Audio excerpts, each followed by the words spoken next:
Okay, so we're going to talk about CPCTC today. And CPCTC is the shortened version for corresponding parts of congruent triangles are congruent. So essentially what that means is that once I prove that two triangles are congruent, I only need 3 pieces to prove congruency, but there are 6 congruent parts.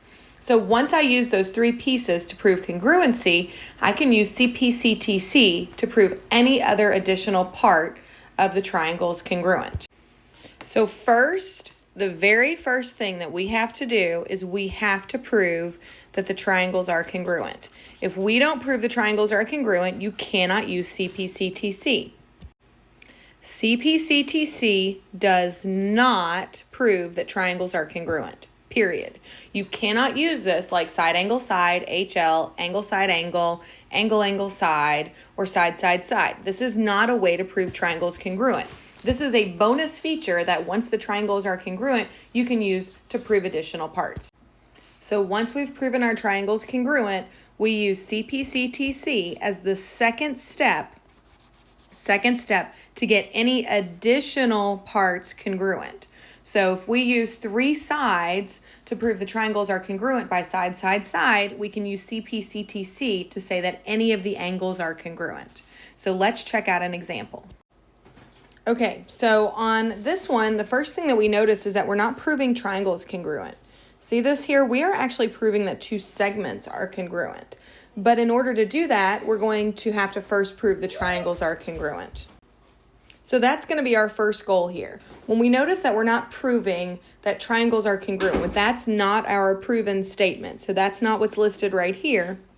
Then we know that we have to first prove the triangles are congruent in order to get to this. So let's first look at how would we prove these 2 triangles are congruent. So the first thing that I would list is the given information.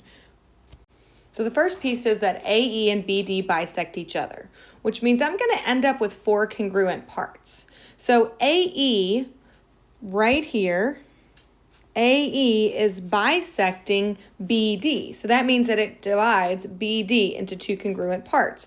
So I could list that BC and CD are congruent. So BC and CD are congruent, and the reason is because of a segment. So remember, we can go back and kind of look what's going on here. So a segment bisects a segment, and it makes 2 congruent segments, okay? So I can say the exact same thing as the reason that AC and CE are congruent, because now BD is bisecting AC. And what's really cool is I can just say same as 2 instead of having to rewrite that entire thing. All right, so now I've got 2 sides, and that's it. And I really don't have any way to get AB and DE are congruent to make it side, side. And even if I did, that would make this entire problem moot, because then I would already be able to prove it without proving triangles congruent. So I've got to look beyond that. So I do notice that 1 and 2 are marked as 1 and 2. Well, 1 and 2 are actually vertical angles. So I can say that angle 1 and angle 2 are congruent by vertical angles. So now I've got angles 1 and 2 congruent for vertical angles. I've really got 3 pieces listed here that are congruent. I've got an angle and I've got 2 sides. So that should be side, angle, side, side, angle, side. So now I have enough information to prove that the 2 triangles are congruent. I have 2 sides and 1 angle. I have 3 parts. So the hard part here is making sure I list these triangles correctly. So I start with angle A and I go to C and then B. That's the first triangle. So if I started with A goes with E. Okay, so then I go E, C, D. Okay, so those are my 2 triangles that are congruent, and those 2 things happen in steps. Let's see. I have a side in step 2, I have an angle in step 4, and I have another side in step 3. So 2, 4, and 3. Now I still have to write my prove statement, and I'm kind of running out of room. So I'm going to kind of go right up here, and I'm going to list step 6. And my step 6 is that AB is congruent to DE.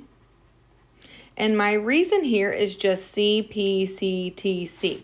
corresponding parts. So AB is corresponding to DE.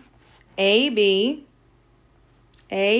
and DE are corresponding parts in the same triangle, in congruent triangles. So those two parts correspond to the congruent triangles, and so therefore they're congruent, because once two triangles are congruent, all of their parts are also congruent.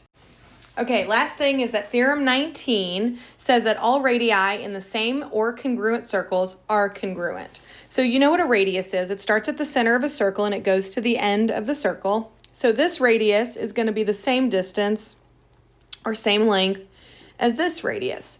So all of these radii are congruent. So if you know this is D and this is E, you can say that AD is congruent to AE, and your reason could be all radii congruent.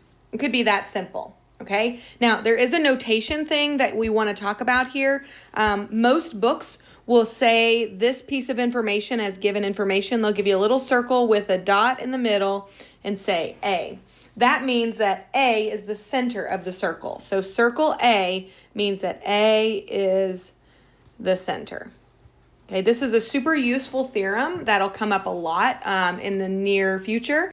So make sure that you understand it and learn how to apply it so that you can use it in proofs. You want to be able to use this in proofs.